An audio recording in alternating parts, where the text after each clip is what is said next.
앞으로 부대의 모든 여군들은 한국 남자 접근 금지를 명한다. 아니, 이게 무슨 개병 따구 같은 소리야. 요즘 주한미군에서 여군들을 상대로 한국 남자 금지령을 내렸다고 하는데요. 아무리 군인이라고 해도 이런 부분까지 통제하냐며 여군들은 불만이 많다고 합니다. 아니, 연약한 한국 남자들을 왜 망가요? 빨리 미국으로 돌아가서 튼튼한 남자나 만나야지 별 걱정을 다 하네. 여기 한 미군 여성은 굳이 명령하지 않아도 절대 안 만난다며 걱정하지 말라고 하는데요. 그런데 그런 그녀가 가장 먼저 상관에게 불려갔다고 합니다. 대체 한국 남자 접근 금지령이 왜 내려진 걸까요? 이야기 들어보시죠. 구독과 좋아요는 감동 블라썸 영상 제작에 큰 힘이 됩니다. 저는 클로이 윌리엄스, 미국 조지아 출신의 28살 미군 상병입니다. 부사관 진급을 앞두고 주한미군으로 발령을 받았을 때까지만 해도 한국이 제 운명을 뒤바꿀 장소가 될 줄은 상상도 못했어요. 한국 부대에 도착한 건 지난 3월이었습니다. 인천공항에서 부대까지 가는 버스 안에서 창밖을 바라보며 느꼈던 그 낯선 풍경들이 아직도 선명해요.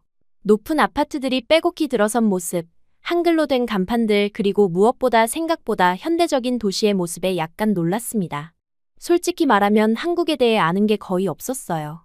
그저 북한과 인접한 분단국가 정도의 지식뿐이었죠. 부대 생활 초기 적응은 생각보다 순조로웠습니다. 동기들도 친절했고 상관들도 신병에게 큰 기대를 하지 않아서 부담스럽지 않았어요. 무엇보다 한국의 봄 날씨가 조지아와 비슷해서 향수병도 크게 없었습니다. 제가 맡은 업무는 통신 관련 업무였는데 평소 전자기기에 관심이 많았던 터라 어렵지 않게 익힐 수 있었어요.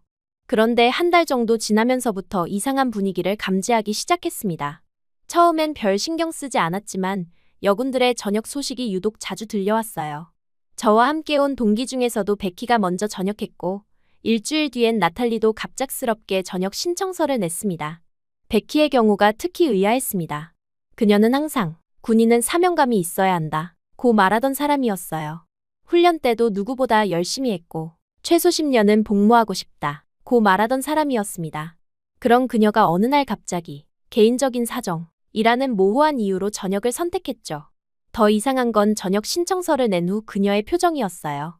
뭔가 들뜬 듯한, 설레는 듯한 표정을 하고 있었습니다. 나탈리도 마찬가지였습니다. 평소 20년은 복무하고 싶다 던 그녀가 불과 2달 만에 마음을 바꾼 게 이해되지 않았어요. 그녀는 특히 성실한 편이어서 동기들 사이에서도 모범생으로 통했던 사람이었습니다. 그런 그녀가 갑작스럽게 전역을 선택한다는 건 정말 충격적이었어요. 더 이상한 건 전역한 여군들의 공통점이었습니다. 모두 한국에 남는다는 거였어요. 보통 전역하면 고향으로 돌아가는 게 일반적인데 이들은 하나같이 한국에서 새로운 삶을 시작하겠다고 했습니다. 도대체 뭐가 이들을 이렇게 만든 걸까요? 그 무렵 부대 내에서는 은근한 소문들이 돌기 시작했어요. 여군들이 뭔가 이상하다. 왜 이렇게 전역을 많이 하지? 같은 이야기들이었습니다. 그러던 중 더욱 충격적인 일이 벌어졌습니다. 줄리아까지 전역 신청서를 낸 거예요. 줄리아는 저와 가장 친했던 동기 중 하나였습니다. 줄리아에게 직접 물어봤어요. 왜 갑자기 전역을 결심한 거야? 하지만 그녀의 대답은 모호했습니다. 그냥 새로운 인생을 살고 싶어서 라고만 했어요. 더 자세히 묻자 나중에 알게 될 거야 라며 웃더라고요. 그러던 중 충격적인 명령이 떨어졌습니다. 5월 둘째 주 월요일 아침 조회에서 중대장이 발표한 내용이었어요. 앞으로 여군은 카투사와의 불필요한 접촉을 자제할 것이라는 지시였습니다. 처음엔 농담인 줄 알았어요. 카투사들과 업무상 협조해야 할 일도 많은데 접촉을 금지한다는 게 말이 되나 싶었습니다.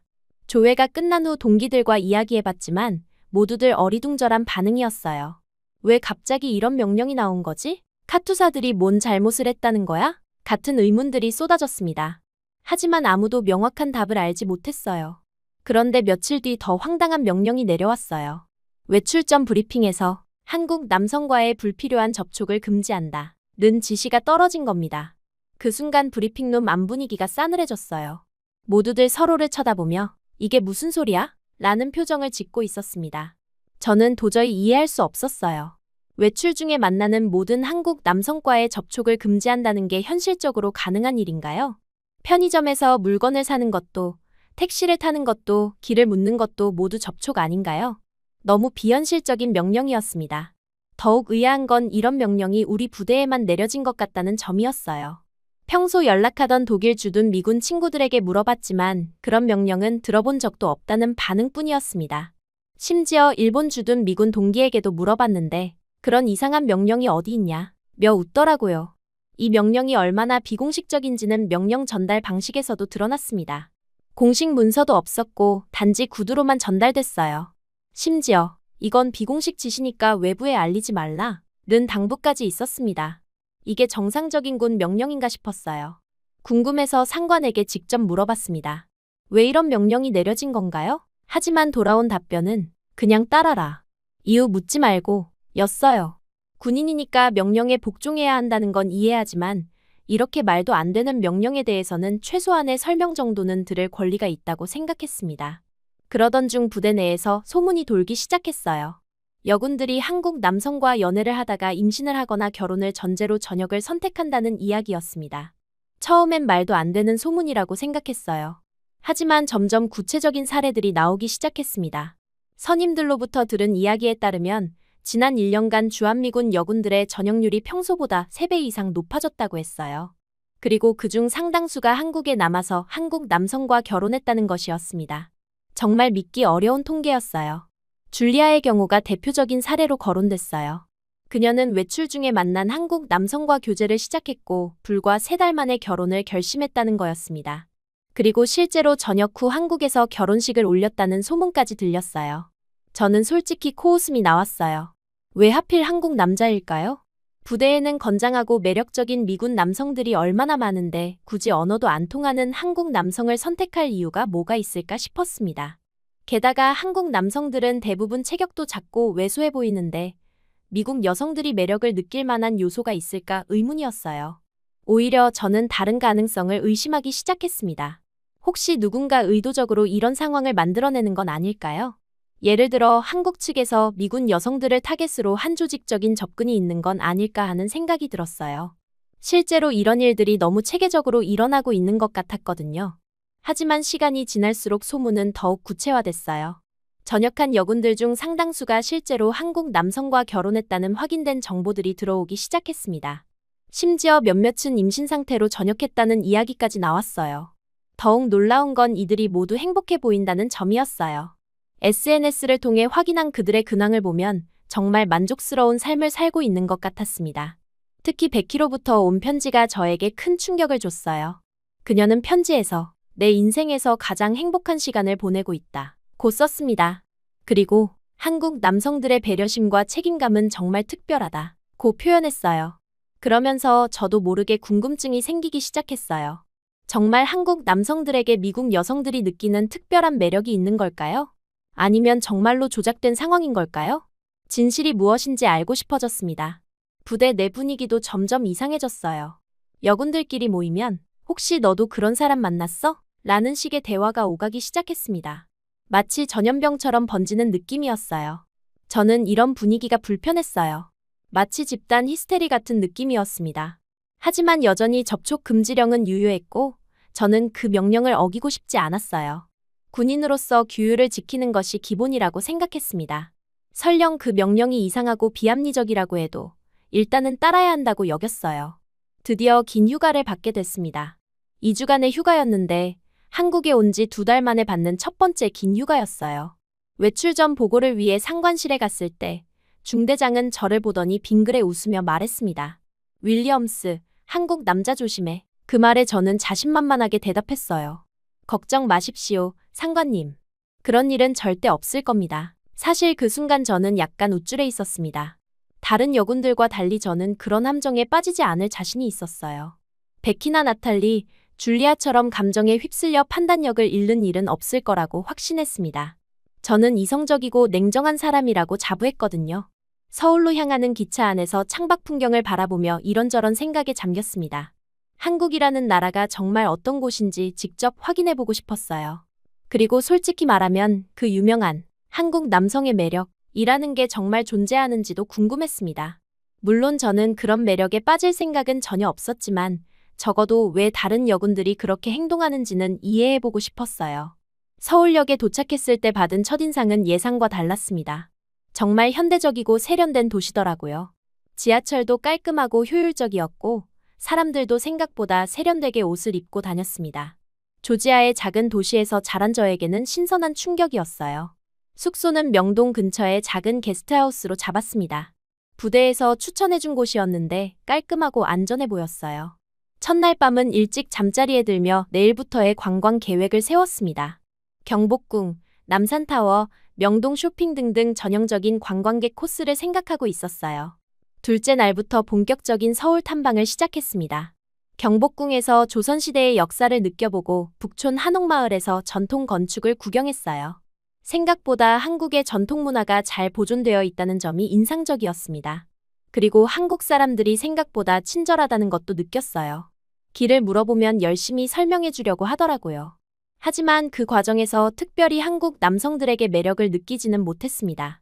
물론 예의 바르고 친절했지만 그게 로맨틱한 감정으로 이어질 정도는 아니었어요. 오히려 이 정도로 다른 여군들이 그렇게 빠져드나? 라는 생각이 들었습니다. 셋째 날 저녁 동기 레이첼로부터 연락이 왔습니다. 그녀도 늦게 휴가를 받아서 서울에 왔다는 거였어요. 클로이, 오늘 밤에 시간 있어? 재미있는 곳이 있는데 같이 가자. 라고 하더라고요. 혼자서 관광하는 것도 조금 지루해지던 참이라 좋다고 했습니다. 저녁 8시쯤 홍대 근처에서 레이첼을 만났는데 그녀가 혼자 온 게 아니었어요. 몇 명의 한국 남성들과 함께 있었습니다. 그 순간 저는 깜짝 놀랐어요. 접근 금지령을 어기고 있는 거잖아요?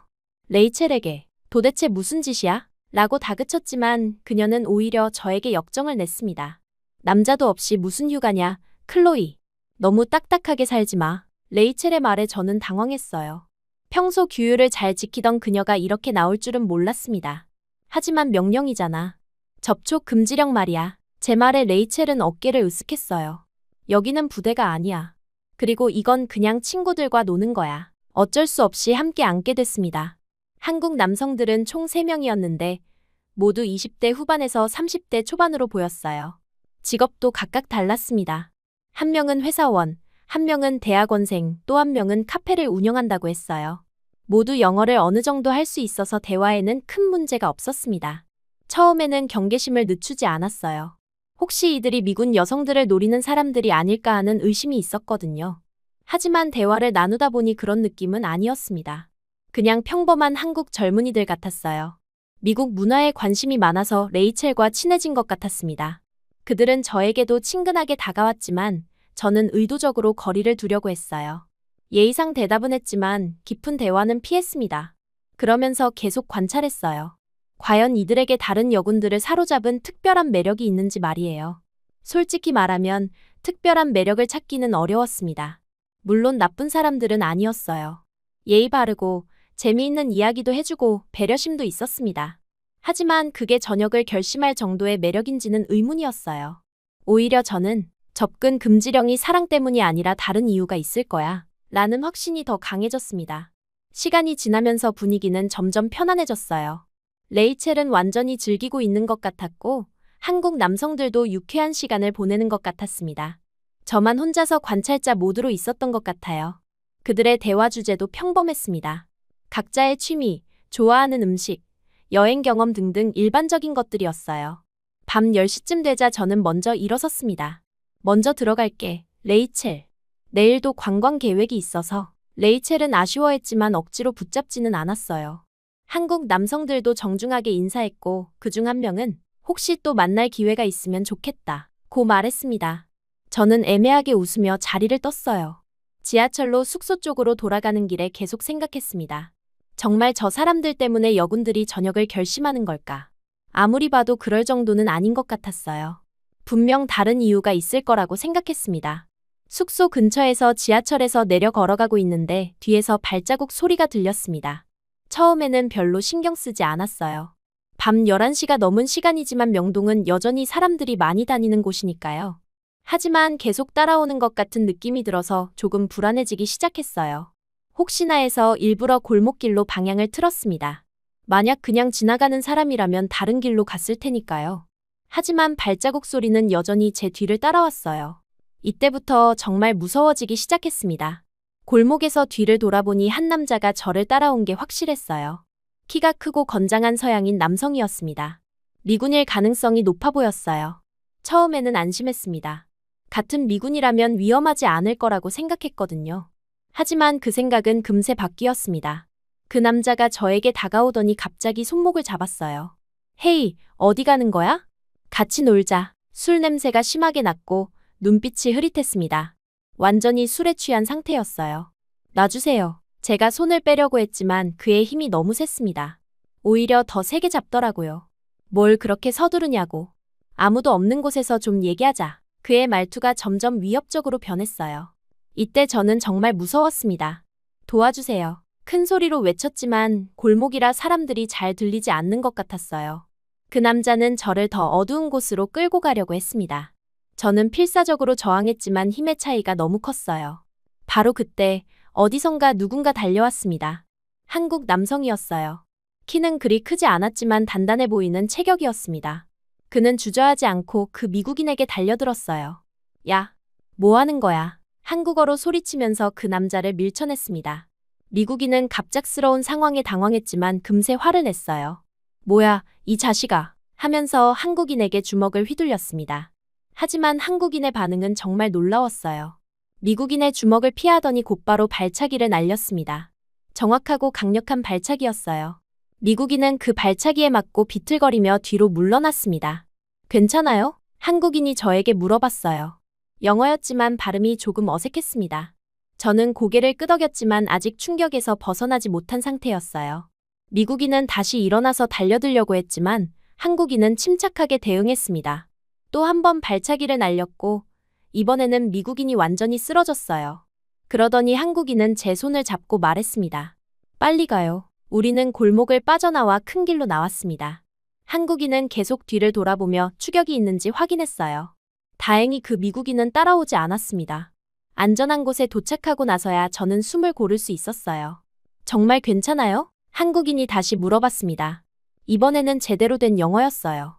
저는 그제야 그의 얼굴을 자세히 볼 수 있었습니다.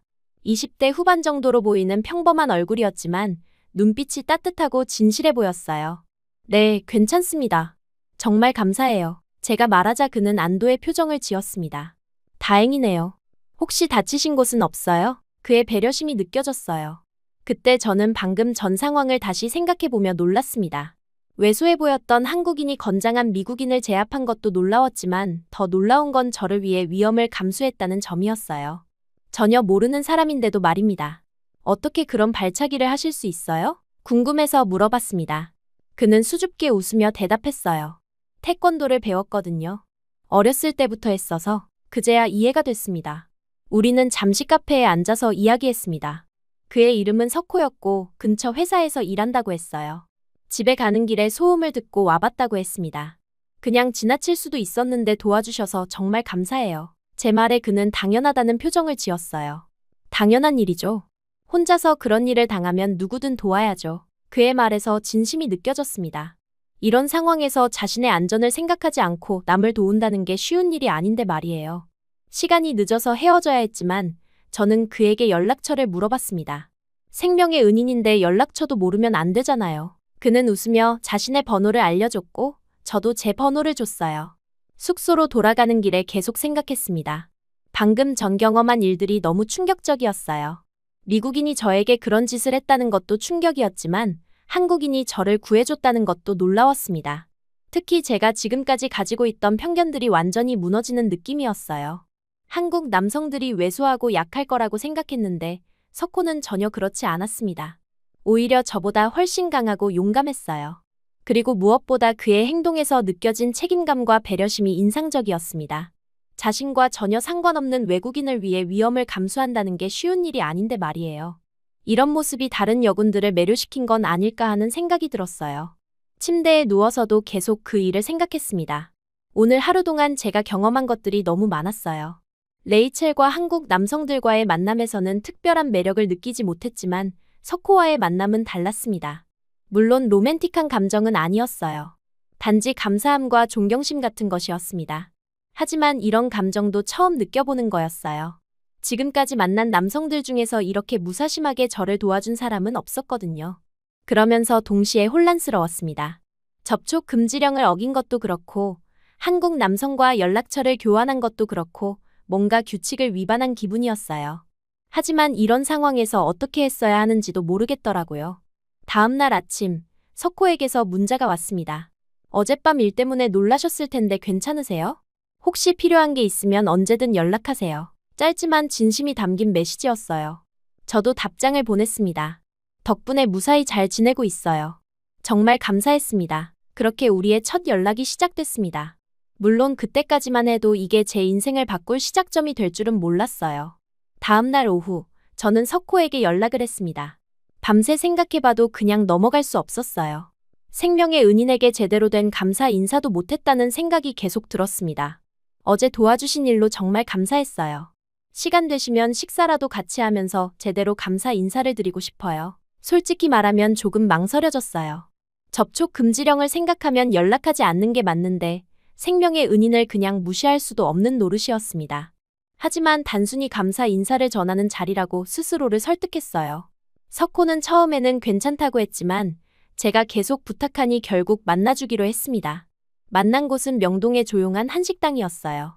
제가 밥을 사겠다고 했는데 석호가 외국인들도 많이 오는 곳이라 부담 없을 거라고 추천해준 곳이었습니다. 실제로 만나서 대화해보니 석호는 생각보다 훨씬 흥미로운 사람이었어요. 겉보기에는 평범한 회사원 같았지만 이야기를 들어보니 전혀 그렇지 않았습니다. 우선 태권도 3단이라는 사실에 놀랐어요. 어렸을 때부터 시작해서 지금까지 꾸준히 하고 있다고 했습니다. 어제 그 발차기가 그냥 나온 게 아니었구나 라고 생각했어요. 하지만 더 놀라운 건 따로 있었습니다. 그는 주말마다 산악구조대에서 자원봉사를 한다고 했어요. 등산객들이 조난당했을 때 구조하는 일을 돕는다는 거였습니다. 위험하지 않아요? 제가 물어보니 그는 담담하게 대답했어요. 위험하긴 하죠. 하지만 누군가는 해야 할 일이니까요. 그의 말에서 진심이 느껴졌습니다. 돈을 받지도 않으면서 위험한 일을 자원해서 한다는 게 쉬운 일이 아닌데 말이에요. 식사하면서 그의 이야기를 더 들어봤습니다. 대학에서는 사회복지학을 전공했고 지금은 NGO 단체에서 일한다고 했어요. 주로 북한 이탈 주민들의 정착을 돕는 일을 한다고 했습니다. 왜 그런 일을 선택했어요? 라고 물어보니 같은 민족인데 도와야죠. 라고 간단히 답했습니다. 저는 점점 놀라게 됐어요. 지금까지 제가 만난 남성들 중에서 이렇게 사회적 책임감이 강한 사람은 처음이었습니다. 미군 내에서도 개인적 성공에만 관심 있는 사람들이 대부분인데 석호는 달랐어요. 대화를 나누면서 그의 성격도 파악할 수 있었습니다. 말수는 많지 않았지만 신중하고 깊이 있게 생각하는 타입이었어요. 그리고 무엇보다 겸손했습니다. 자신이 한 일에 대해 자랑하거나 과장하지 않더라고요. 어제 일은 정말 아무것도 아니에요. 당연히 해야 할 일이었을 뿐이죠. 그의 말에 저는 또 한 번 감동했습니다. 보통 남자들은 자신이 여성을 구해줬다는 사실을 어필하려고 하는데 석호는 오히려 그런 기색이 전혀 없었어요. 제가 미군이라는 사실을 알고도 그는 특별히 다르게 대하지 않았습니다. 호기심은 있는 것 같았지만 함부로 질문하지도 않고 적당한 거리를 유지했어요. 오히려 저보다 미군에 대해 더 많이 알고 있는 것 같았습니다. 한국에 와서 어떠세요? 적응하기 어렵지 않았어요? 그의 질문에 저는 솔직하게 답했어요. 생각보다 좋아요. 한국 사람들이 친절하고 음식도 맛있고. 그러자 그는 미소를 지으며 그렇게 말해주시니 고맙네요. 라고 했습니다. 시간이 흐르면서 저는 석호에게 점점 더 호기심을 느끼게 됐어요. 그의 조용하지만 따뜻한 성격, 자신보다 남을 먼저 생각하는 마음, 그리고 무엇보다 진실된 모습이 매력적이었습니다. 휴가가 끝나갈 무렵, 저는 다시 석호에게 연락했습니다. 부대로 돌아가기 전에 한 번 더 만날 수 있을까요? 그는 기꺼이 응해줬어요. 이번에는 카페에서 만나서 이야기했는데 시간 가는 줄도 몰랐습니다. 그때부터 저희는 꾸준히 연락하게 됐어요. 부대로 돌아간 후에도 문자로 안부를 주고받았고 외출할 때마다 조심스럽게 만났습니다. 물론 아직은 단순한 친구 사이라고 생각했어요. 하지만 그와 있으면 편안하고 즐거웠습니다. 석호는 제가 외출할 때마다 시간을 내서 만나줬어요. 서울의 여러 곳을 구경시켜주기도 하고 맛있는 음식점도 알려줬습니다. 그와 함께 있으면 한국이라는 나라가 더 친근하게 느껴졌어요. 특히 인상 깊었던 건 그가 저를 자신의 봉사활동에 초대했다는 점이었습니다. 관심 있으시면 구조대 훈련 구경하러 오세요. 재미있을 거예요. 저는 호기심에 따라갔는데 정말 놀라웠어요. 산에서 진행된 구조 훈련을 보면서 석호의 또 다른 모습을 발견할 수 있었습니다. 평소에는 조용하고 겸손한 모습이었는데 구조 훈련 때는 진지하고 프로페셔널한 모습을 보였어요. 동료들의 신뢰도 받고 있는 것 같았습니다. 왜 이런 일을 하세요? 훈련이 끝난 후 제가 물어보니 그는 잠시 생각하더니 대답했어요. 누군가 도움이 필요할 때 외면할 수 없어요. 그리고 이런 일을 할 수 있다는 게 감사하죠. 그의 말을 들으며 저는 깊이 감동했습니다. 자신의 안전을 걸고 남을 돕는다는 게 쉬운 일이 아닌데 그는 그걸 당연하게 여기고 있었어요. 이런 모습이 다른 여군들을 매료시킨 건 아닐까 하는 생각이 들었습니다. 시간이 지나면서 저는 석호와 보내는 시간이 점점 기다려지기 시작했어요. 부대에서 힘든 일이 있을 때도 그와의 만남을 생각하면 견딜 수 있었습니다. 그와 함께 있으면 마음이 편안해지고 행복했어요. 하지만 동시에 불안하기도 했습니다. 접촉 금지령을 어기고 있다는 사실 때문이었어요. 그리고 혹시 이런 감정이 사랑으로 발전하는 건 아닐까 하는 두려움도 있었습니다. 아직은 단순한 호감 정도라고 생각하고 싶었거든요. 그러던 어느 날 제가 가장 걱정하던 일이 벌어졌습니다. 부대 내에서 제가 한국 남성과 교제 중이라는 소문이 돌기 시작한 거예요. 누군가 저와 석호가 함께 있는 모습을 봤나 봅니다. 처음에는 단순한 소문일 거라고 생각했어요. 하지만 소문은 빠르게 퍼져나갔고 곧 구체적인 내용까지 나오기 시작했습니다. 윌리엄스가 한국 남자와 데이트한다더라. 자주 만난다더라. 같은 이야기들이었어요. 동기들도 저에게 확인해왔습니다. 클로이, 혹시 한국 남자친구 있어? 저는 당황해하며 부인했지만 그들의 눈빛에서 의심을 읽을 수 있었어요. 특히 평소 제가 한국 남자들에 대해 부정적으로 말했던 것을 아는 사람들은 더욱 의아해했습니다. 며칠 후 결국 상관에게 불려갔습니다. 중대장실에 들어가니 분위기가 심각했어요. 윌리엄스, 앉아라. 그의 표정에서 이미 알고 있다는 게 느껴졌습니다. 최근 내가 한국 남성과 개인적인 만남을 갖고 있다는 보고가 올라왔다. 사실이냐? 그 순간 저는 머릿속이 하얘졌어요. 뭐라고 대답해야 할지 몰랐습니다. 본능적으로 거짓말이 나왔어요. 아닙니다, 상관님. 그런 일은 없습니다. 제 목소리가 떨리고 있다는 걸 느꼈지만 어쩔 수 없었습니다. 진실을 말하면 큰 문제가 될 것 같았거든요. 정말이냐? 여러 번 목격됐다는데. 상관의 추궁이 계속됐지만 저는 계속 부인했어요. 오해입니다. 단순히 길에서 우연히 만난 정도일 뿐입니다. 결국 상관은 경고로 끝냈습니다. 앞으로 더욱 조심해라. 다시 이런 소문이 들리면 그때는 가만두지 않겠다. 저는 고개를 숙이고 알겠습니다. 라고 대답했어요. 그날 밤부터 저는 석호에게 연락하지 않기로 결심했습니다. 더 이상 위험을 감수할 수 없었어요. 군인으로서 규율을 지켜야 한다는 생각이 컸습니다. 하지만 연락을 끊는다는 게 생각만큼 쉽지 않았어요. 석호에게서 문자가 와도 답하지 않았고 전화도 받지 않았습니다. 그는 처음에는 제가 바쁜 줄 알고 기다려줬지만 시간이 지나면서 걱정하기 시작했어요. 혹시 무슨 일 있으세요? 연락이 안 되니까 걱정돼요. 그의 문자를 보면서 마음이 아팠지만 답장하지 않았습니다.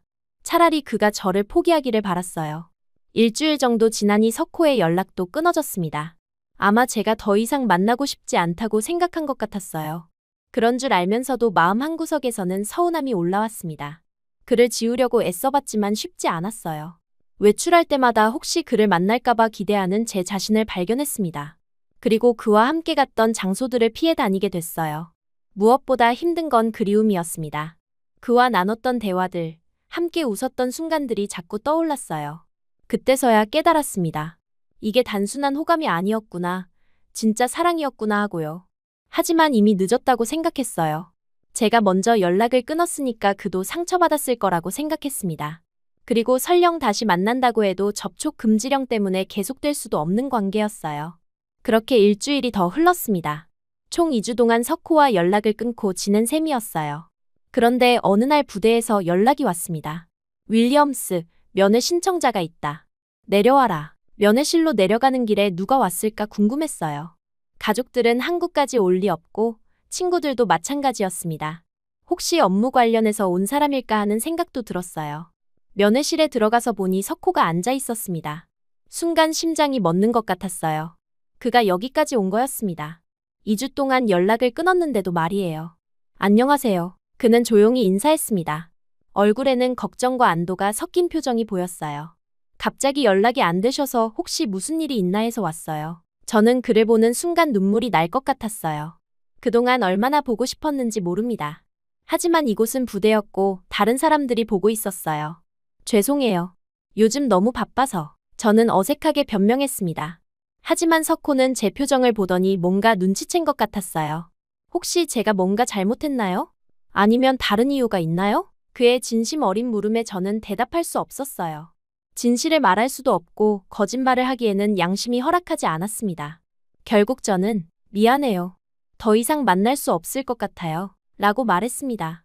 그의 얼굴에 상처받은 표정이 스쳐 지나갔지만 그는 화를 내지 않았어요. 알겠어요. 혹시 제가 부담이 됐다면 죄송합니다. 그는 일어서며 말했습니다. 그래도 연락 없이 끊어져서 걱정됐는데 무사하신 걸 확인해서 다행이에요. 석호가 돌아간 후 저는 한동안 그 자리에 앉아 있었습니다. 제가 지금 무슨 짓을 한 건지 후회가 밀려왔어요. 하지만 이미 늦었다고 생각했습니다. 문제는 그 장면을 다른 부대원들이 봤다는 점이었어요. 면회실 밖에서 지켜본 사람들이 있었고 곧 소문이 퍼져나갔습니다. 윌리엄스한테 한국 남자가 면회 왔다더라. 정말 사귀고 있는 거 맞네. 같은 이야기들이었어요. 이번에는 정말 큰 문제가 됐습니다. 상관에게 다시 불려갔을 때 분위기가 완전히 달랐어요. 윌리엄스, 이번엔 변명할 수 없을 거다. 직접 면회까지 왔잖아. 저는 벌점 징계를 받았습니다. 그리고 앞으로 더욱 철저히 감시하겠다는 경고도 들었어요. 다음에 또 이런 일이 있으면 중징계를 각오해라. 그날 밤 숙소에서 혼자 생각에 잠겼습니다. 처음으로 체계와 사랑이 충돌하는 현실을 마주하게 된 거예요.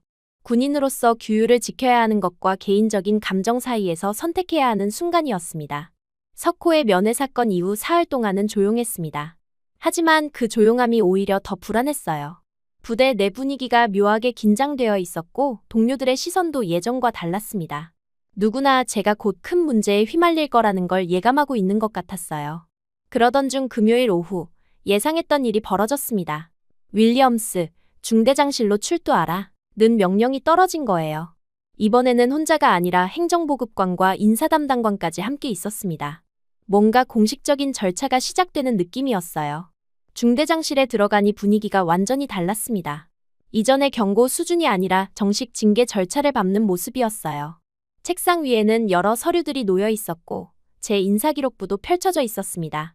윌리엄스, 앉아라. 중대장의 목소리가 차갑게 들렸어요. 지난번 경고했음에도 불구하고 또다시 접촉 금지령을 위반했다. 이번에는 한국 남성이 직접 부대까지 면회를 왔다고 하던데 변명할 게 있나? 저는 침묵했습니다. 더 이상 거짓말을 하고 싶지 않았어요. 하지만 그렇다고 모든 걸 인정할 수도 없는 상황이었습니다. 대답하지 않는 걸 보니 사실인 모양이군. 윌리엄스, 내가 얼마나 심각한 문제를 일으켰는지 알고 있나? 중대장의 목소리가 점점 높아졌습니다. 접촉 금지령은 단순한 권고가 아니다. 부대 질서 유지를 위한 필수 조치야. 그때 인사담당관이 서류를 넘기며 말했어요. 이번 사건으로 인해 추가 징계를 실시합니다. 외박 금지 1개월, 벌점 3점 부여. 예상했던 처분이었지만 실제로 들으니 무거웠습니다. 하지만 중대장은 거기서 끝내지 않았어요. 그리고 앞으로 내 모든 외출과 휴가는 사전 승인제로 전환한다. 어디서 누구를 만나는지 상세히 보고해야 해. 이건 사실상 감시체제나 다름없었습니다. 군인이면 군인답게 처신해야 한다. 윌리엄스. 개인적인 감정 때문에 부대 전체가 곤란해지고 있어. 중대장의 말에 저는 참고 있던 화가 올라오기 시작했어요. 상관님, 그런데 이건 좀 심한 것 아닙니까? 제가 조심스럽게 말했습니다.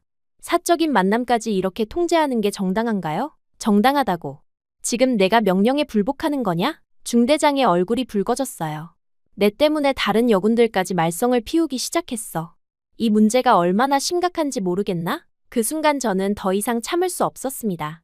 지금까지 쌓여있던 모든 불만과 억울함이 한꺼번에 터져나왔어요. 이건 인권 침해입니다. 제가 일어서며 말했습니다. 사랑조차 감시당해야 합니까? 저희가 기계입니까? 중대장실이 순간 조용해졌어요. 모든 사람이 제 말에 충격받은 표정이었습니다. 부하가 상관에게 이렇게 대드는 건 상상할 수도 없는 일이었거든요. 뭐라고 했나? 지금 나한테 대드는 거야? 중대장이 책상을 탁 치며 일어섰습니다. 윌리엄스, 내가 지금 무슨 말을 하는지 알고 있나? 네, 알고 있습니다. 저는 떨리는 목소리로 대답했어요. 하지만 이건 정말 부당합니다. 저희도 인간이에요. 감정이 있고 사랑할 권리가 있어요. 사랑할 권리? 중대장이 비웃었습니다. 너는 지금 군인이다. 군인에게는 명령 복종이 최우선이야. 개인적인 감정 따위는 나중 문제고. 그 말을 듣는 순간 뭔가 제 안에서 끊어지는 소리가 났어요. 지금까지 참고 견뎌왔던 모든 것들이 한계에 달한 느낌이었습니다. 그럼 전역하겠습니다. 제가 소리쳤습니다. 이런 식으로 살고 싶지 않아요. 그 순간 중대장실이 완전히 얼어붙었습니다.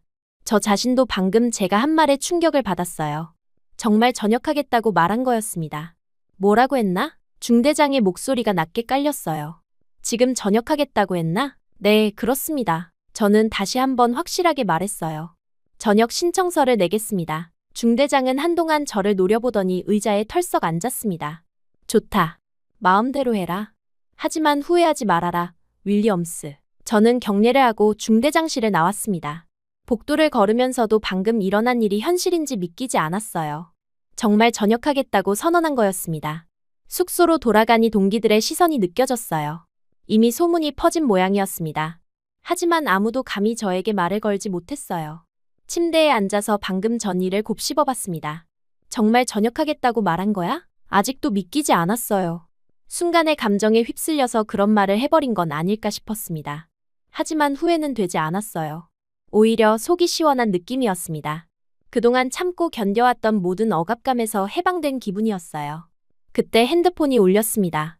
석호에게서 온 전화였어요. 부대에서는 개인 핸드폰 사용이 제한되어 있었지만 지금은 그런 걸 신경 쓸 기분이 아니었습니다. 여보세요. 제가 받자 석호의 걱정스러운 목소리가 들렸어요. 괜찮으세요? 오늘 부대에서 무슨 일이 있었다는 소문을 들었는데 저는 모든 상황을 그에게 설명했습니다. 중대장과의 대화 그리고 제가 전역을 선언했다는 것까지 말이에요. 괜찮아요. 석호가 조용히 말했습니다. 내가 옆에 있을게요. 전역이 현실이 되더라도 함께 할게요. 그 말을 듣는 순간 눈물이 터져 나왔습니다.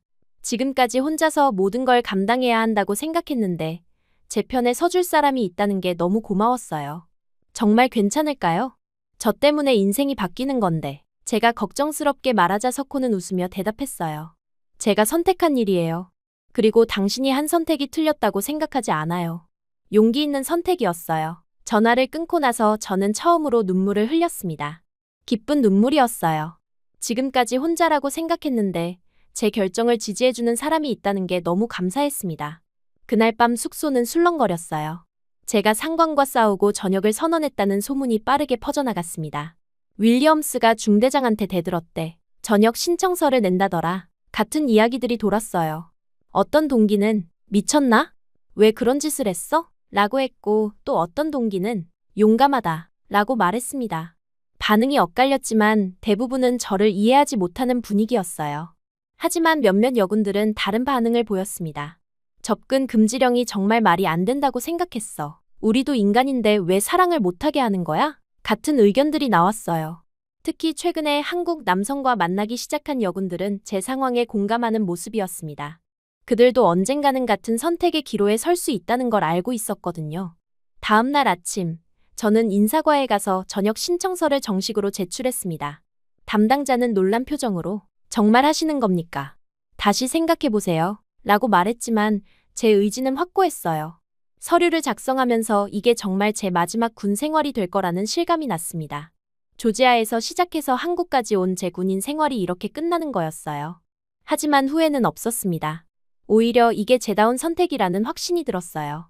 다른 사람의 기준에 맞춰 사는 것보다는 제 마음에 정직한 선택을 한 거였습니다. 전역 신청서 처리에는 시간이 걸렸어요. 그동안 저는 부대에서 계속 생활해야 했습니다. 분위기가 어색했지만 동료들도 점차 익숙해지는 것 같았어요. 오히려 예상 밖의 일이 벌어졌습니다. 제 결정에 영향을 받은 몇몇 여군들이 자신들의 상황에 대해 더 솔직해지기 시작한 거예요.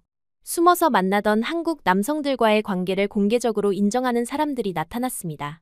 클로이가 용기를 내서 말한 거 맞아. 우리가 왜 숨어야 해? 한 동기가 말했어요. 접근 금지령이 말이 안 된다고 생각해. 이런 분위기 변화가 부대 전체로 번져나가기 시작했습니다. 여군들 사이에서 왜 사랑을 금지하냐? 이건 인권 침해다. 같은 목소리가 높아졌어요. 상부에서도 이런 분위기를 무시할 수 없게 됐습니다. 한 명의 전역 신청이 부대 전체의 문제로 번진 거였어요. 관리자들은 어떻게 대응해야 할지 고민하기 시작했습니다. 저는 그런 변화를 지켜보면서 뿌듯함을 느꼈어요.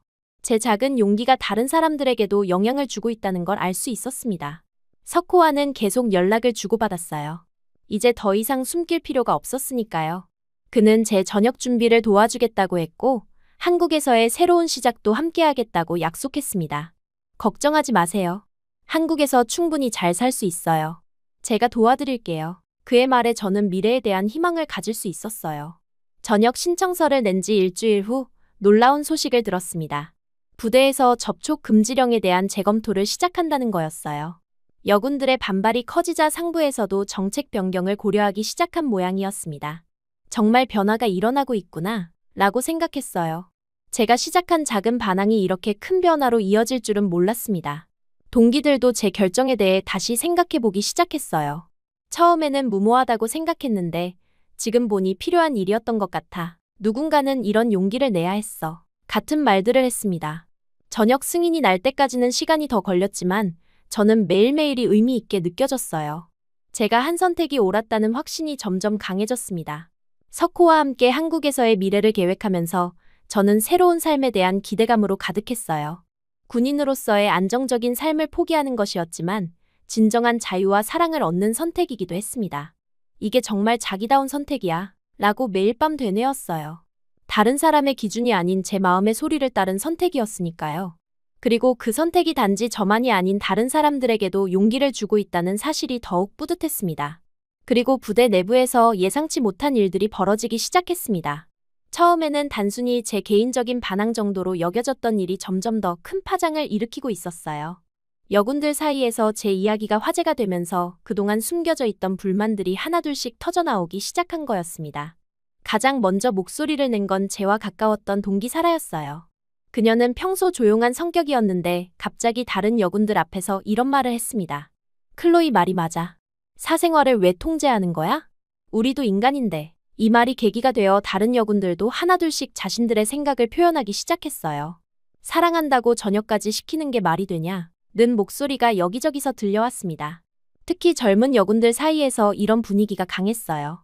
그들도 언젠가는 연애를 하고 결혼을 할 사람들인데 군 생활 때문에 그런 기회를 박탈당하는 게 옳지 않다고 생각하는 것 같았습니다.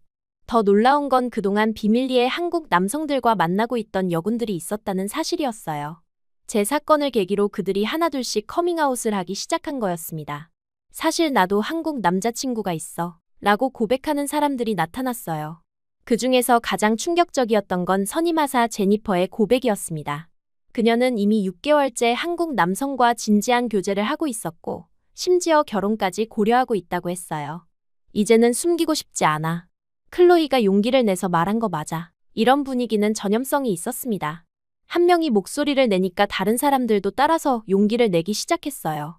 며칠 사이에 부대 내 여군들 사이에서는 접근 금지령이 부당하다는 여론이 급속도로 확산됐습니다. 특히 젊은 여군들은 더욱 적극적이었어요. 그들은 모여서 이 문제에 대해 진지하게 토론하기 시작했습니다. 왜 남자들은 괜찮고 우리만 안 되는 거야? 이건 성차별 아닌가? 같은 의견들이 나왔어요. 상황이 이렇게 되자 부대 분위기가 완전히 바뀌었습니다. 이전에는 조용조용 수군거리던 것들이 이제는 공공연하게 논의되기 시작했어요. 심지어 남군들도 이 문제에 관심을 보이기 시작했습니다.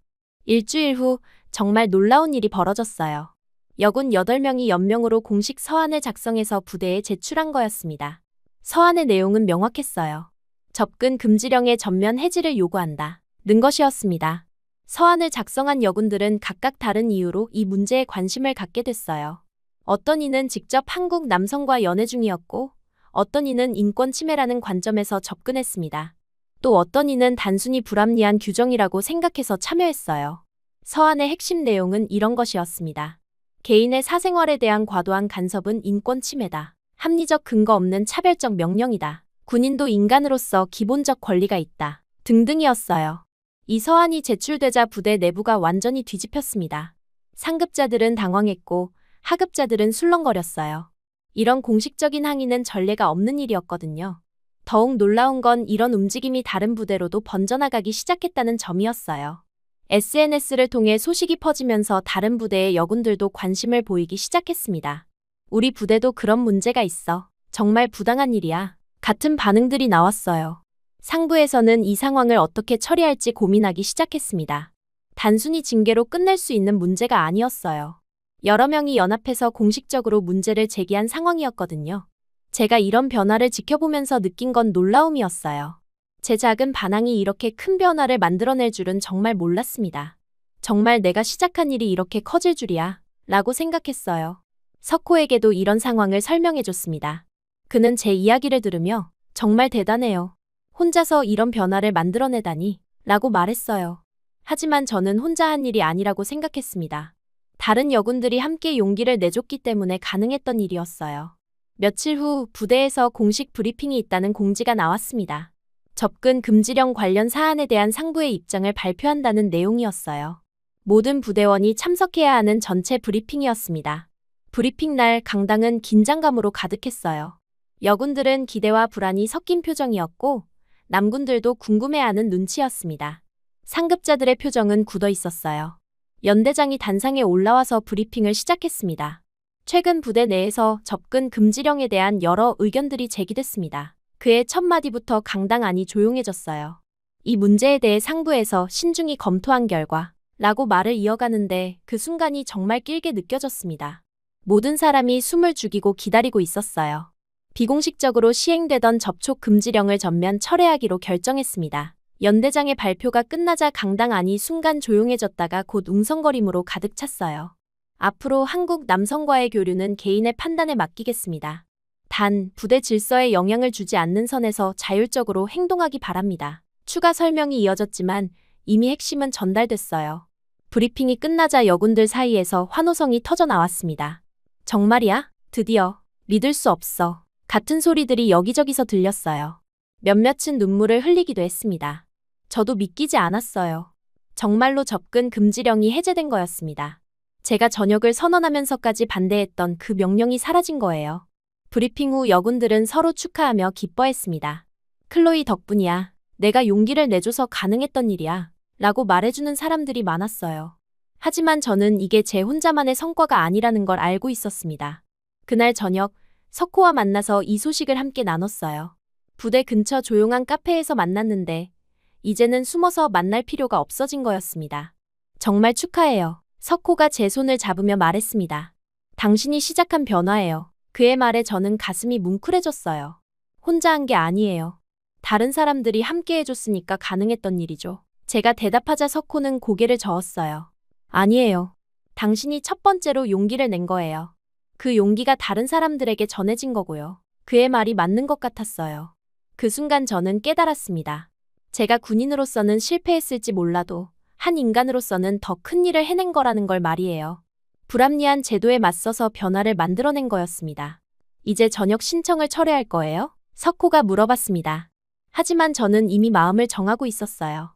아니요. 이미 결정한 일이에요. 그리고 한국에서 새로운 시작을 하고 싶어요. 제 대답에 석호는 미소를 지었습니다. 접근 금지령이 해제된 후 부대 분위기는 완전히 바뀌었어요. 여군들이 더 이상 숨어서 만날 필요가 없어졌으니까요. 공개적으로 한국 남성 친구들과 만나는 모습들이 보이기 시작했습니다. 특히 그동안 비밀리에 만나던 커플들이 당당해졌어요. 제니퍼는 자신의 남자친구를 부대 행사에 초대하기도 했고, 사라는 한국어를 배우기 시작했습니다. 새로운 만남들도 늘어났어요. 이전에는 접근하기 어려웠던 상황들이 자연스러워지면서 더 많은 여군들이 한국 남성들과 교류하기 시작했습니다. 하지만 이런 변화가 마냥 좋기만 한 건 아니었어요. 일부 상급자들은 여전히 못마땅해했고 부대 질서에 대한 우려의 목소리도 있었습니다. 그래도 전반적인 분위기는 긍정적이었어요. 여군들이 더 밝아졌고 부대 내 스트레스도 줄어든 것 같았습니다. 억압적인 분위기에서 벗어나니까 모든 게 더 자연스러워진 거예요. 제 전역 날짜도 점점 가까워졌습니다. 몇 주 후면 정식으로 전역하게 되는 거였어요. 하지만 이제는 아쉬움보다는 기대감이 더 컸습니다. 동기들은 제 전역을 아쉬워했지만 동시에 축하해주기도 했어요. 용감한 선택이었어. 덕분에 우리도 자유로워졌어. 같은 말들을 해줬습니다. 석호와는 전역 후 계획에 대해 구체적으로 이야기하기 시작했어요. 한국에서의 새로운 생활, 일자리, 그리고 우리의 미래에 대해서 말이에요. 걱정하지 마세요. 한국에서 충분히 행복할 수 있어요. 석호의 말에 저는 확신을 가질 수 있었습니다. 그 과정에서 제가 깨달은 건 변화라는 게 생각보다 쉽게 일어날 수 있다는 점이었어요. 한 사람의 용기가 여러 사람의 용기로 이어지고 그것이 결국 시스템 전체를 바꿀 수 있다는 걸 직접 경험했습니다. 물론 쉽지만은 않았어요. 많은 고민과 갈등이 있었고 때로는 포기하고 싶기도 했습니다. 하지만 결국 옳다고 생각하는 일을 끝까지 밀어붙인 게 좋은 결과를 가져온 것 같아요. 접근 금지령 해제 소식이 다른 부대들에도 전해지면서 비슷한 변화들이 일어나기 시작했습니다. 주한미군 전체에 긍정적인 영향을 미치고 있는 것 같았어요. 제가 처음 전역을 선언했을 때는 단순히 개인적인 반항이라고 생각했는데 결과적으로는 많은 사람들에게 도움이 되는 일이 됐습니다. 정말 뜻밖의 결과였어 라고 생각했어요. 앞으로 며칠 더 지나면 저는 정식으로 전역하게 됩니다. 군인으로서의 삶은 끝나지만 새로운 삶이 시작되는 거예요. 그리고 그 새로운 삶에는 석호가 함께할 예정입니다. 당신이 시작한 변화가 계속 이어질 거예요. 석호의 말처럼 제가 만든 작은 변화가 앞으로도 계속 영향을 미치길 바랍니다. 더 많은 사람들이 자유롭고 행복한 선택을 할 수 있도록 말이에요. 드디어 저녁일이 다가왔습니다. 부대에서의 마지막 날 동기들이 작별 인사를 해줬어요. 정말 용감한 선택이었어. 덕분에 우리도 자유로워졌어. 라는 말들을 들으며 제 결정이 옳았다는 확신이 더욱 강해졌습니다. 그들의 얼굴에서 진심 어린 축하와 응원을 읽을 수 있었어요. 전역 후 첫 번째로 한 일은 석호와 함께 혼인신고를 하는 것이었습니다. 구청에서 간단한 절차를 마치면서 정말 새로운 인생이 시작된다는 실감이 났어요. 서류에 사인을 하는 순간, 이제 정말 한국 사람이 되는 거구나, 라는 생각이 들었습니다. 석호의 가족들도 저를 따뜻하게 맞아줬어요. 처음에는 언어 소통이 어려웠지만 진심은 통하는 것 같았습니다. 특히 석호의 어머니는 제가 한국어를 배우려고 노력하는 모습을 보고 많이 도와주셨어요. 천천히 배워도 돼. 우리가 도와줄게. 라는 말씀이 정말 고마웠습니다. 한국어 공부는 생각보다 어려웠어요. 하지만 석호가 매일 저녁 시간을 내서 가르쳐줬습니다. 그와 함께 공부하는 시간들이 즐거웠어요. 단순히 언어를 배우는 것 이상으로 한국 문화를 이해하는 시간이기도 했습니다. 몇 주 후, 우리는 작은 결혼식을 준비하기 시작했어요. 큰 규모는 아니지만 의미 있는 자리로 만들고 싶었습니다. 석호의 친구들과 가족 그리고 몇몇 동기들을 초대할 계획이었어요. 결혼식 준비를 하던 중 정말 놀라운 일이 벌어졌습니다. 중대장에게서 연락이 온 거예요. 윌리엄스 결혼식에 참석해도 되겠나? 라는 내용이었습니다. 순간 눈을 의심했어요. 그렇게 저를 혼내던 상관이 결혼식에 오겠다고 하다니 말이에요. 처음에는 당황스러웠습니다. 혹시 결혼식 자리에서 무슨 말을 할까봐 걱정도 됐어요. 하지만 석호는 초대하자고 했습니다. 어떤 의도든 상관없어요. 우리가 당당하면 되니까요. 결혼식 날 아침 긴장과 기대감이 교차했습니다. 작은 웨딩홀에서 진행되는 소박한 결혼식이었지만 제 인생에서 가장 중요한 날이었어요. 웨딩드레스를 입고 거울을 보니 정말 새로운 사람이 된 기분이었습니다. 손님들이 하나둘씩 도착하기 시작했어요. 석호의 가족과 친구들 그리고 함께 전역한 동기들까지 왔습니다. 특히 사라와 제니퍼도 와줘서 너무 고마웠어요. 그들도 각각 한국 남성들과 진지한 관계를 이어가고 있었습니다. 그런데 정말 중대장이 왔어요. 몇몇 부대 동기들과 함께 도착한 그의 모습을 보니 신기했습니다. 평소 군복만 보던 그가 정장을 입고 있으니 완전히 다른 사람 같았어요. 결혼식이 시작되자 모든 게 꿈 같았습니다. 석호와 함께 서서 서로에게 약속하는 순간 정말 행복했어요. 이 모든 과정을 거쳐서 여기까지 온 것이 기적 같았습니다. 가장 기억에 남는 순간은 중대장의 축사였어요. 그가 마이크를 잡고 일어서자 저는 긴장했습니다. 혹시 불편한 말을 할까봐 걱정됐거든요. 오늘 윌리엄스의 결혼식에 초대받아서 영광입니다. 그의 첫마디는 예상보다 부드러웠어요. 처음에는 이해하지 못했습니다. 왜 이런 선택을 하는지 말이죠. 잠깐 침묵이 흘렀습니다. 모든 사람이 그의 다음 말을 기다리고 있었어요. 하지만 지금은 압니다. 접근 금지령을 내려야 했던 이유를 이제 이해해요. 그가 웃으며 말했습니다. 한국 남성들의 매력이 정말 대단하더군요. 그 말에 웃음이 터져나왔어요. 예상치 못한 농담이었습니다. 그리고 앞으로 우리 부대에서 전역하는 여군들이 많아지면 그건 다 윌리엄스 내 책임이다. 그가 저를 보며 말했습니다. 하지만 이번에는 비난이 아니라 애정 어린 농담이었어요. 그 순간 저는 깨달았습니다. 이제 더 이상 그의 말이 비아냥이나 비판이 아니라는 걸 말이에요. 오히려 존중과 수용의 언어였습니다. 제 선택을 인정하고 축하해주는 마음이 담겨 있었어요. 하지만 진심으로 축하합니다. 용기 있는 선택이었고 좋은 결과를 가져왔어요. 중대장의 마지막 말에 박수가 터져나왔습니다. 축사가 끝난 후 중대장이 저에게 다가와서 악수를 청했어요. 정말 축하한다, 윌리엄스. 아니, 이제 석호 씨 부인이라고 해야겠군. 그의 진심 어린 축하를 받으니 감동적이었습니다. 결혼식 후 피로연에서도 즐거운 시간을 보냈어요. 부대 동기들과 석호의 친구들이 어울려서 이야기하는 모습이 보기 좋았습니다. 언어는 달라도 진심은 통하는 것 같았어요. 특히 인상적이었던 건 중대장이 석호의 아버지와 대화하는 모습이었어요. 통역을 통해서였지만 서로를 이해하려고 노력하는 모습이 감동적이었습니다. 좋은 아들을 키우셨습니다. 라는 중대장의 말에 석호 아버지가 활짝 웃으셨어요. 결혼식이 끝난 후 며칠 동안은 꿈 같은 시간이었습니다. 신혼여행으로 제주도에 다녀왔는데 정말 아름다운 곳이었어요. 석호와 함께 바닷가를 걸으며 앞으로의 계획을 세웠습니다. 한국어 더 열심히 배워서 일자리도 구하고 싶어요. 제가 말하자 석호는 천천히 해도 돼요. 제가 도와드릴게요. 라고 했습니다. 그의 든든한 지지가 있어서 무엇이든 할 수 있을 것 같았어요. 신혼여행에서 돌아온 후 저는 본격적으로 한국 생활을 시작했습니다. 한국어 학원에 등록해서 체계적으로 공부하기 시작했어요. 처음에는 어려웠지만 점점 늘어가는 실력의 보람을 느꼈습니다. 그리고 SNS에 결혼 사진들을 올렸어요. 부대 동기들과 연락을 유지하기 위해서였는데 예상보다 큰 반응이 왔습니다. 브룩스가 해냈다. 정말 용감한 선택이었어. 우리도 자유롭게 사랑하자. 같은 댓글들이 달렸어요. 더 놀라운 건 그동안 소리 없이 한국 남성들과 연애하던 여군들이 하나둘씩 공개적으로 관계를 인정하기 시작했다는 점이었어요. 제 결혼 소식이 그들에게 용기를 준 것 같았습니다. 몇 달 후 정말 흥미로운 소식을 들었어요. 주한미군 여군들의 한국 남성과의 결혼 건수가 급격히 늘어났다는 거였습니다. 접근 금지령이 해제된 후 자연스럽게 만남의 기회가 늘어나면서 생긴 현상이었어요. 정말 변화가 일어나고 있구나, 라고 생각했습니다. 제가 시작한 작은 용기가 이렇게 큰 변화로 이어질 줄은 몰랐어요. 석호와 함께 서울거리를 걸으면서 종종 미군 여성들과 한국 남성들이 데이트하는 모습을 봤습니다.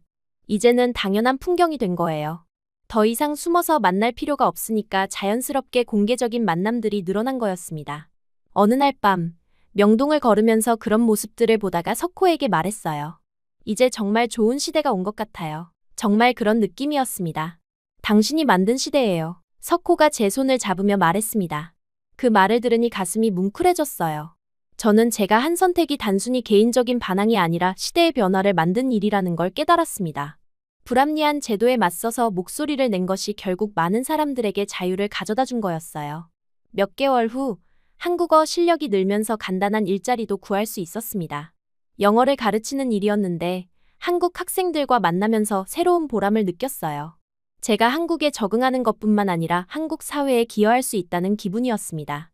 석호의 NGO 활동에도 참여하기 시작했어요. 북한 이탈 주민들의 정착을 돕는 일이었는데 제가 외국인으로서 한국에 적응한 경험이 도움이 됐습니다. 언어와 문화의 차이를 극복하는 방법을 알려줄 수 있었어요. 어느 날 부대 동기 사라에게서 연락이 왔어요. 그녀도 한국 남성과 결혼을 앞두고 있다는 소식이었습니다. 클로이 덕분에 용기를 낼 수 있었어. 정말 고마워. 라는 말을 해줬어요. 제니퍼도 비슷한 소식을 전해왔습니다. 그녀는 이미 약혼을 했고 내년에 결혼식을 올릴 예정이라고 했어요. 내가 길을 열어줘서 우리도 따라갈 수 있었어. 라는 메시지를 보내왔습니다. 이런 소식들을 들을 때마다 제 선택이 옳았다는 확신이 더욱 강해졌어요. 한 사람의 용기가 여러 사람의 행복으로 이어질 수 있다는 걸 직접 경험하고 있었습니다. 1년 후 정말 놀라운 통계를 봤어요. 주한미군 여성들의 한국 정착률이 급격히 높아졌다는 거였습니다. 그들 중 상당수가 한국 남성과 결혼해서 한국에서 새로운 삶을 시작하고 있었어요. 정말 시대가 바뀌었구나, 라고 생각했습니다. 이제는 미군 여성과 한국 남성의 연애와 결혼이 특별한 일이 아니라 자연스러운 일이 된 거예요. 석호와 함께 산 지 1년이 넘어가면서 한국 생활에도 완전히 적응했습니다. 한국어도 일상 대화는 무리 없이 할 수 있게 됐고 한국 문화도 많이 이해하게 됐어요. 특히 석호의 가족들과의 관계가 더욱 가까워졌습니다. 시어머니는 이제 저를 진짜 딸처럼 대해주시고 시아버지도 농담을 주고받을 정도로 편해지셨어요. 어느 날 시어머니가 우리 석호가 정말 좋은 사람을 만났구나 라고 말씀해 주셨어요. 그 말을 들으니 정말 이 가족의 일원이 된 기분이었습니다. 최근에는 한국어 실력이 늘면서 더 좋은 일자리 기회도 생기고 있어요. 국제 NGO에서 일할 기회도 있고 대학에서 영어를 가르치는 일도 고려하고 있습니다. 석호와는 아이에 대한 이야기도 나누기 시작했어요. 한국계 미국인 아이가 태어나면 정말 특별할 것 같아요. 라고 말하니 석호도 웃으며 두 나라의 문화를 모두 가진 아이가 되겠네요. 라고 했습니다. 그리고 결혼 2년 차, 정말로 임신 소식을 듣게 됐어요. 병원에서 확인받은 순간 석호와 함께 눈물을 흘렸습니다. 새로운 생명이 제 안에서 자라고 있다는 게 믿기지 않았어요. 임신 기간 동안 석호의 가족들이 정말 세심하게 챙겨주셨습니다. 시어머니는 한국 전통 음식을 만들어주시면서 아기한테 좋은 거야 라고 말씀해 주셨어요. 미국과는 다른 한국의 임신 문화를 배워가는 시간이기도 했습니다. 아이가 태어났을 때의 감동은 말로 표현할 수 없었어요. 작고 소중한 생명을 보는 순간 이 아이가 두 나라를 이어주는 다리가 되겠구나 라는 생각이 들었습니다. 석호도 아빠가 된 기쁨에 며칠 동안 잠을 못 잤어요. 아이 이름은 한국 이름과 영어 이름을 모두 지어줬습니다. 두 문화의 정체성을 모두 가질 수 있도록 말이에요. 부대 동기들이 아기를 보러 와서 정말 이쁘다. 클로이와 석호 닮았네. 라고 말해주었어요. 지금 생각해보면 그때 저녁을 선언한 결정이 제 인생 최고의 선택이었던 것 같아요. 물론 쉽지 않은 길이었지만 진정한 사랑과 자유를 찾을 수 있었고 이제는 새로운 생명까지 얻게 됐습니다. 무엇보다 제가 한 작은 용기가 많은 사람들에게 영향을 미쳤다는 점이 뿌듯해요. 지금도 한국 거리에서 자유롭게 연애하는 미군 여성들과 한국 남성들을 보면 내가 시작한 변화구나 라는 생각이 듭니다. 아이를 유모차에 태우고 석호와 함께 걸으며 그런 모습들을 볼 때마다 정말 좋은 시대가 왔다 고 느껴요. 우리 아이도 이런 자유로운 세상에서 자랄 수 있다는 게 감사합니다. 사랑에는 국경이 없고 누구나 자유롭게 사랑할 권리가 있다는 걸 증명한 것 같아서 자랑스럽습니다. 앞으로도 이런 변화가 계속 이어져서 더 많은 사람들이 행복할 수 있기를 바랍니다. 그리고 제가 만든 이 작은 변화가 더 큰 변화의 시작이 되기를, 우리 아이가 자랄 세상이 더욱 열린 마음으로 사랑을 받아들이는 곳이 되기를 희망해요. 어느 봄날 아이를 안고 벚꽃이 만개한 공원을 걸으면서 문득 생각했습니다. 몇 년 전만 해도 상상할 수 없었던 이 평범하고 소중한 일상이 얼마나 기적 같은 일인지 말이에요. 석호가 제 옆에서 아이에게 한국어로 꽃 이름을 알려주는 모습을 보니 정말 완벽한 가족이 됐다는 실감이 났어요. 이제 저희는 단순한 한국계 미국인 가족이 아니라 두 나라 사이의 다리 역할을 하는 특별한 존재가 된 것 같습니다.